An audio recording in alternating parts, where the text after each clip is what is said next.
I just remember thinking the very reason we're going is to show our children the other side, the other cultures, the other way of living. More people do that. We probably wouldn't have all of we have in the world in the first place.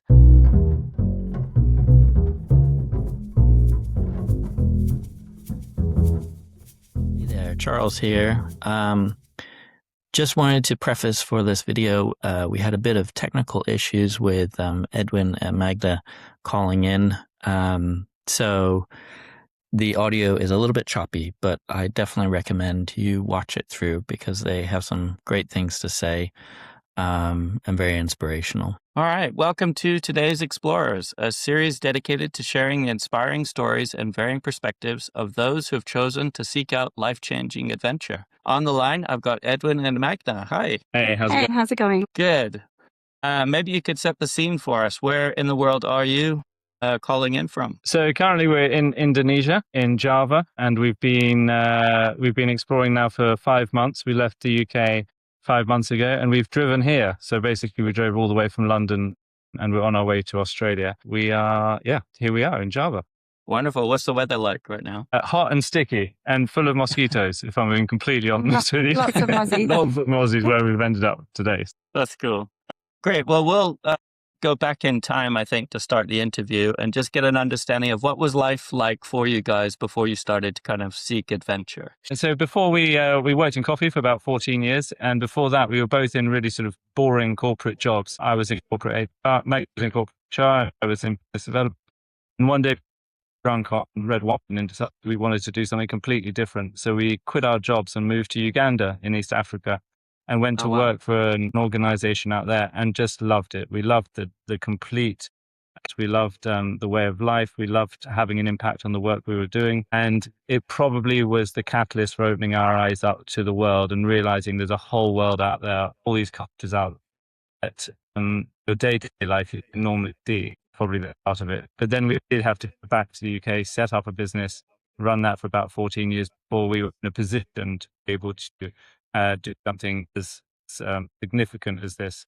And I think a lot of it is about joining dots, isn't it? Being able to use the business to be able to do something like this is a huge progression. Yeah, no, that makes sense. I can totally resonate. I've also been in corporate for so long and making a change now away from that. So I appreciate that connection there. And also, that traveling, I believe, opens up our perspective on the world and understanding. So it's great that you got that from an early point and wanted more of it. What special skills would you say you bring to your adventures? I think organization skills are important.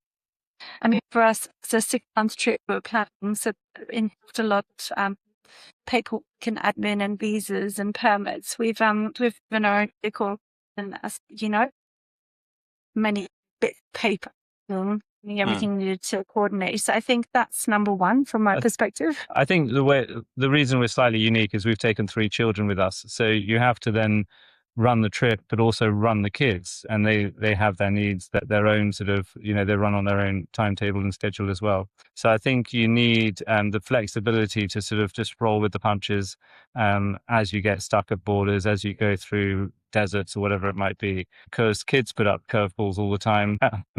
And they do exactly the same when you're trying to drive around the world. So you need that degree of flexibility, I think, and understanding, but at the same time, organization and these sorts of things that go with it. And how long do you think into the trip it took you to get that rhythm and flexibility figured out? Did it take a while? Or I actually think that it's a really good question. I think the first month was weirdly harder than we thought it was going to be, because nobody quite understood what the trip was. The kids were wondering if they were just on holiday. We were sort of trying to understand. We were trying to drive through Europe, in winter. So it was, nothing was open. So I think everyone was a bit confused at what we were trying to do, because we are ultimately trying to set the world record for taking a bag of coffee from London to Australia. But nobody quite got it. But after a while, I think after we left Europe, people began to understand, our kids began to understand that it was true. It's amazing what surprised us is adaptive kids. One of them said to me the other day, we've only got a 5-hour journey today. That's a short one for us, isn't it? And you just realize how active to live in a van and live on the road. And it's incredible. That's brilliant. Let's get an understanding then of where you've been on the trip so far. I know you're part on the way to Australia, but where have you traveled through? So we left London and we've driven basically through Europe. So France, I won't list them all, but all the way through Europe until we got to sort of Kosovo, into Bulgaria, into Turkey. Then we had the choice, I guess, of which way to go. And I only really had one option, and that was into Georgia and Russia. That was the next stage. We couldn't go south into Iran. Right. It's not an option at the moment, as everyone's aware. So we actually dipped around for about 5 days across Chechnya into Russia. Which was self and enjoy that fun enough. And then through the Stans. So that was a big chunk of the trip. So driving through Kazakhstan, Uzbekistan, Kyrgyzstan. And then I'm off into China, to cross all the way down. And then into Southeast Asia. So Laos, Thailand, Malaysia. And now we are here in Indonesia. So we're nearly at the end. And all of that, I know I think in China, sometimes you have to have a guide or something like that. Has it all been independent, or have you had to have guides as part of it? No, we had to have a guide. Bit of a gray area, technically you have to have a guide with you all the time. Yeah. That wasn't too bad. I mean, poor guide, they had to put up with our 3 kids. I think it was harder for them than it was for us. It has changed the dynamic. It does a little bit. In ways, it makes you understand the country a lot more because you're spending a lot of time with a local who can then connect you that you might not have been able to connect to and understand and explain. So it was good. In the end, it was the bit we were sort of slightly worried about, but it was actually a really good experience. Other than that, we were by ourselves. There were no other areas we had to be guided through. So just us for the rest of the trip. And how have you guys handled language barriers as you've gone? Has it been a lot of hand signals, or do you know other languages? We're surprisingly good at charades now. That's been quite fun. And actually, the children getting up and trying to order, something in a coffee shop or wherever in a restaurant has been quite fun to watch them sort of be creative and respect people. Frustrating. There's so much I want to tell you, so much I want to talk to you about, and then you're like literally typing in each letter, Google Translate, and then updating the internet. And often the most remote areas when you need to translate the most is when it doesn't work, But it's amazing what you can get through by making somebody a coffee and hand signals and these sorts of things, and you can connect on a quite good level. Cricket ball, that kind of thing with the children. That's been a great way to connect with the locals through games, right? And for us, it's been through coffee. Yeah. Wherever we're like, we'd love to get into this conversation, we just offer somebody a coffee, and that's been how we've connected. It's been really a really easy way in, I would say. That's brilliant. That's really good. Yeah. I have other questions down a bit further down that I will ask you, but where you've visited so far, are there any countries that stand out to you, and are there any places ahead that you're really excited about visiting? Standing out, Kyrgyzstan stands out a lot. It's just naturally incredibly beautiful, and you still have that sort of discovery feeling about it, which is nice. Russia surprised us in terms of anyone in a uniform is pretty hard to crack. That you can't really get a smile out of them. But anyone not in a uniform is generally just very interested in us, very interested in seeing us and these sorts of things. So there have been countries that we just love exploring, to be honest, and just meeting people and looking around. And I guess to come, I think we've done a sort of interesting part show, the ones we'd never do otherwise, like the Stans and things. You end up in a very remote part of Indonesia. Trip. It's called Danira. Nobody would very hard to get to. So that's quite interesting because it's very much like almost out of reach. We've struggled to find a way, but we've just booked how many hours? 86 hours. 86-hour ship cross from here where we are in Java to this tiny island. So it's going to be going to be interesting, and I think it's something that we're quite intrigued about. Because we're doing it overland, that's the only way we then get from back to Australia, because there are no ferries or no cargo boats, so we've had to that one. Wow. Yeah, I feel like that's a world record there, 87 hours anyways. 87 hours of 3 weeks. Yeah. Great. Well, let's talk about your vehicle. What year is it? What do you have? And then I think you mentioned you serve coffee, so I think you've got a coffee machine in it, but I'll let you describe. So Diddy, amazing, beautiful vehicle. She's a medium wheelbase Sprinter, a Mercedes Sprinter. When we got her, she was just a white panel van. We used a company called Pimp My Camper to to fit her out. And my God, they did an incredible job. We didn't do it ourselves. We handed over the expertise to somebody. And the brief was turn it into the back of the van needs to be a small coffee shop, basically. So you open the back doors and there's the beautiful coffee machine, or the coffee, or the grinder. That's what we're passionate about. I think making coffee for other people is one of the great privileges you can do. And it just instantly breaks down a barrier. I honestly think you can almost get anything done by offering somebody a cup of coffee. And once that barrier has been broken down, you're into a whole world of kindness and opportunity. So the van itself was also sort of bespokely done to homeschool the kids as we went through. So they each have their kind of like a little pod, I suppose, where they have a desk that comes out, and a place to keep their books and so on and so forth, and big comfy chairs. We then can technically all sleep in her, but wow, it is a squish. I'll be honest with you. Yeah. The bed comes down from the seat, the chair, and into sort of bunks.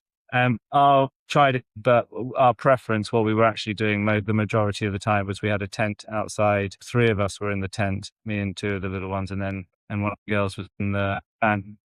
Really nice. It just you suddenly just felt so much freer. You know, you had the tent house. You then had a little base, you had the chairs.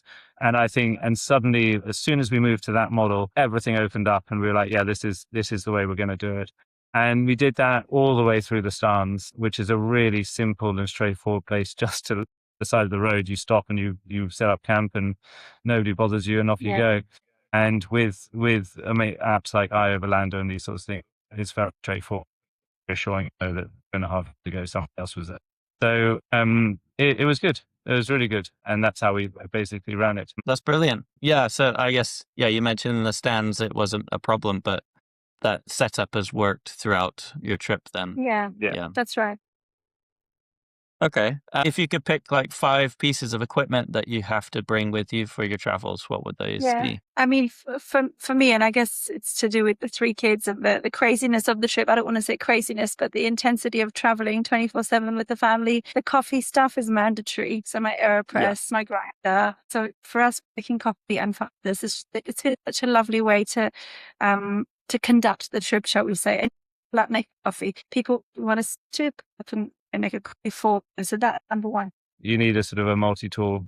There's always something that you need, something like that for. For the kids, Kindles have probably been an absolute, because they will call out for 2-3 hours reading their Kindles, and that just sort of passes the day for them when it's needed. And I just got a football, get out in any situation, and you just kick it to a stranger, and guess what? They kick it back. And within 10 minutes, somebody's recommending a restaurant, or somebody's recommending what road is good or not good. So you need a football just to have a kick around. It helps if you've got an 11-year-old boy as well to help you kick it around. That helps. No, that's a good tip for breaking down those barriers and initial conversation. And the Kindle thing too, I think that saves a lot of room. Books take up so much room. 100%.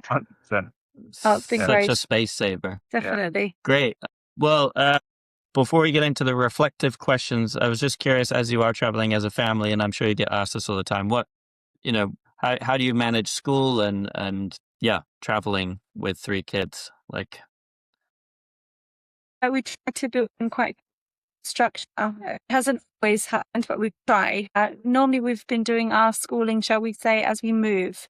And it hasn't been intense by any means. It's been a couple of hours max a day, but it comprises of journal writing, some maths, and then we alternate. There'll be English or, whatever we decide to do that day. But ultimately, it's been the immersion, the culture. We've tried to see museums. We've tried to engage with whatever we're seeing, whether it's a museum or just looking at, a volcano. Today we were at a volcano, which was really interesting in Java. So I think, yes, they haven't had the structure of a normal school, but I feel like they've learned so much. And it's just through opening their eyes and seeing and asking questions. We don't have the pressure of thinking this is it for the next 2-3 years. This is their education.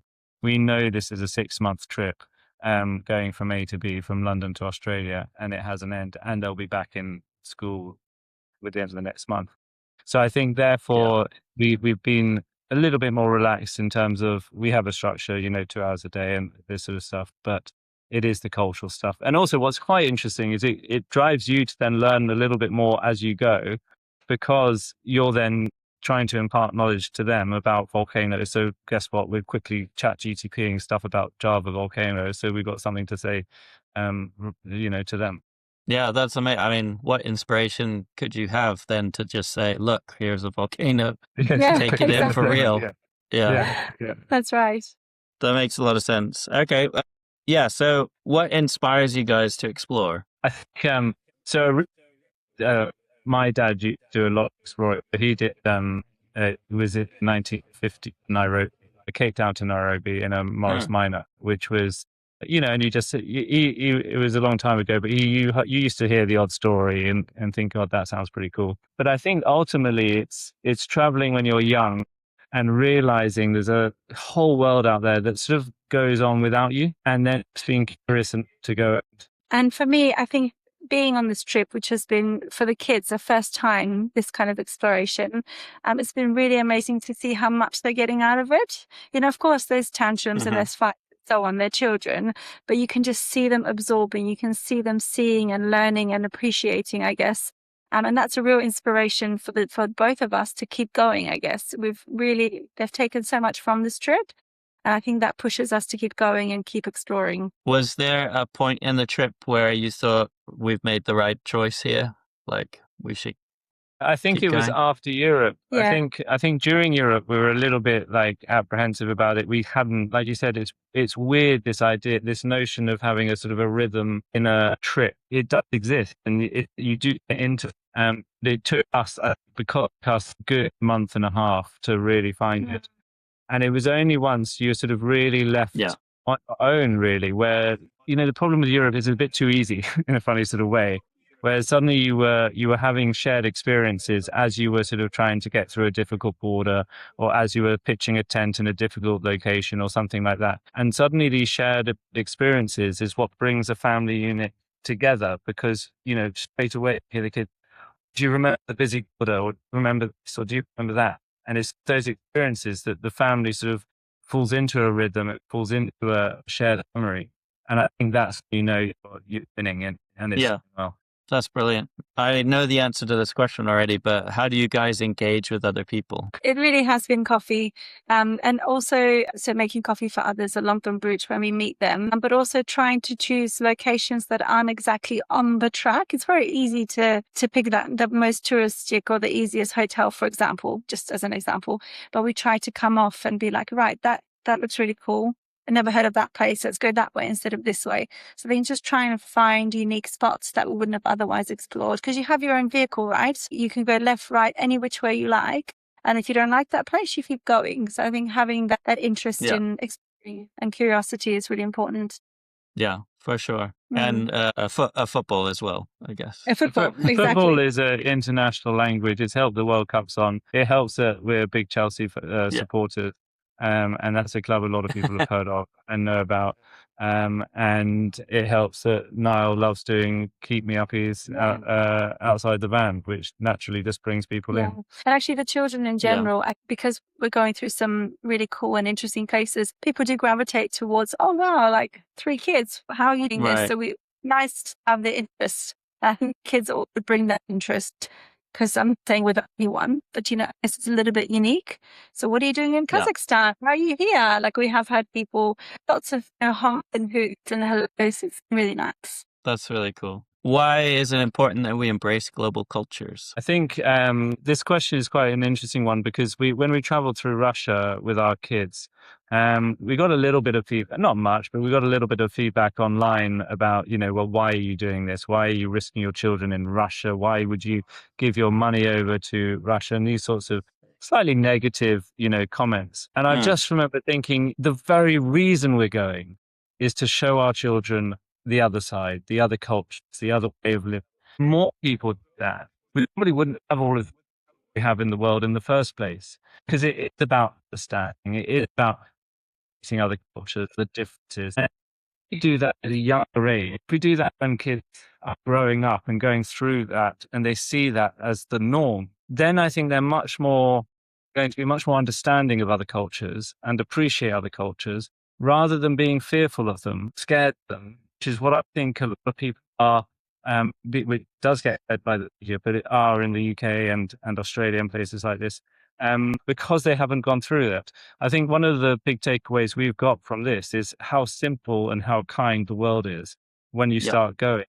And I think it's important that people understand that as parents, it's potentially an opportunity to show your children, not just the south of France, but the other worlds out there that's so fascinating. Yeah. I couldn't have said it better myself. That's exactly how I believe, why I started Explore More. Mm. That knowledge that you gain from just speaking to normal people who are literally other humans. Again, and I say this all the time, but if you zoom out, we're just all these humans on this rock in the middle of the universe trying to figure out life. And if we could all just work together a little bit better, then the world would progress so much more in a positive way. And often, it's challenging the narratives that we get fed by people in power and leaders and things like that are trying to persuade us a different way. But it's the people down, the normal people that are the true people that you should be connecting with. Absolutely. Definitely. So that's awesome. What challenges have you guys, sure mechanical or something has happened, but any challenges that you want to mention? I mean, obviously mechanical, you get that. I mean, you're not smart. You're flat not tire today, flat for tire example. for example. But fuel filters bursting on motorways, all of this sort of stuff happens. And it's actually the more interesting stories we remember, because it's the people you meet in that shall we say crisis, where we had to hitch a ride in China and nobody would stop. Finally, somebody stopped and Edwin jumped on his motorbike. Just these kinds of, it took us hours, and the kids will remember that, right? These crisis moments or these mechanical things. It's been quite fun, ultimately. Yeah, we've never really minded the challenges. In fact, I quite like them in many ways. You sort of take your time, you have a think, and then you work it out. Bureaucracy is a bit of can be challenging at times and frustrating as you get person to person, especially border in vehicle that. But even that works itself out. Yeah, eventually. Also had the added struggle of get the kids to eat sort of a normal amount of food. Countries where it hasn't been that accessible, what they didn't like, what was on offer. So you just end up having plain rice and bananas, but that's fine. I mean, you must through. If being honest, is just the kid to, if they're in China and everything's spicy and they go, I don't like spice today, and you're like, nothing for you to eat. But that's the thing about having a van, you can always put some rifles and so on and so forth, which is good. Yeah, I mean, it's the same back at home, isn't it? Like we end up with Weetabix or something because they're just not going to eat it. But okay, then on the flip side, what's been one of the most meaningful moments for you? I would say Daisy, the van. I mean, didn't expect it personally because she's just a vehicle, but because it's been the constant throughout the whole time, we've had, she's been our home. We haven't slept in her all the time, but she has been that constant all the way through. The moments I remember quite forward, we've had to say goodbye to her. We had a moment where she couldn't come through Thailand. We had to courier her, shall we say, put her on a truck and truck her across. We had a rental vehicle, and saying goodbye to her, seeing her being hoisted up on a pickup truck, and the kids, looked sad, like Daisy's going, and then equally welcoming her back when we picked her up in Malaysia. It was quite lovely to see the connection from the kids' side. Us too, we were delighted to see it, but I felt that was quite a big moment. Yeah, absolutely. I mean, I think what we're not born and bred campers or anything like that. In fact, the first time we slept in a van was on this trip to put it in perspective. We love exploring, we love challenges, and we love adventure. And Daisy was our sort of solution to that challenge of getting this bag of coffee. Us being put up on his stand, so on and so forth. So all of that has sort of added to the mix of learning how it works. But I didn't realize that you could feel attached to metal wheels, engines, and steering wheels and things like that. But actually, as a family, we've grown to rely on her. And the kids are genuinely excited when she's around. Unfortunately, she's not here at the moment anymore. But you have to say goodbye to her for the final leg. Yeah. No, I can completely understand that. Vehicles become a great extension to the family, really. Yeah. Okay. When you guys get back to London, how are you going to kind of explore, encourage yourselves to explore locally and continue to sort of see the places around where you live? And then also, how are you going to help the people who visit where you live? I think it's really nice. We actually was in Russia. We got ridiculously lost. I mean, no phones work in Russia. There's no no technology works. So you're literally doing it on an old map with signs and so on and so forth. And we went into a coffee shop and said, I'm sorry, like, I know you don't speak English, but we're lost. We're trying to get here. There's a lot of shrouds and pointing and so on and so forth. This guy got up and he said, follow me. And he got into his car and he asked us to tail him for 20 minutes until we found that we're on the right road. And then off he went. Off we went. Didn't ask for money, nothing, just gave us a wave and good luck. And we chucked him a bag of coffee out the window and off we went. And I remember thinking, would that happen in London? Would that happen in one of our shops, in one of our coffee shops in Southwest London? And sadly, I think the answer is no. I mean, I can't imagine somebody going into a coffee shop and going, hey, I'm lost, can you help me? Somebody moving in the car and living halfway across London, find the right direction. And I think we need to remind ourselves that these acts of kindness are incredibly important. They make you represent your own country. You suddenly realize that it becomes part of a story, doesn't it? Part of somebody's story. And when you are becoming part of somebody's story, if somebody is lost in London or if somebody doesn't help, be a part that's going to help. Be a part we can't be a part that's going to actually use this story and they're country. Oh God, I remember when I was in England and this happened. And I think that's what we need to remember when we go through our daily. Yeah, for sure.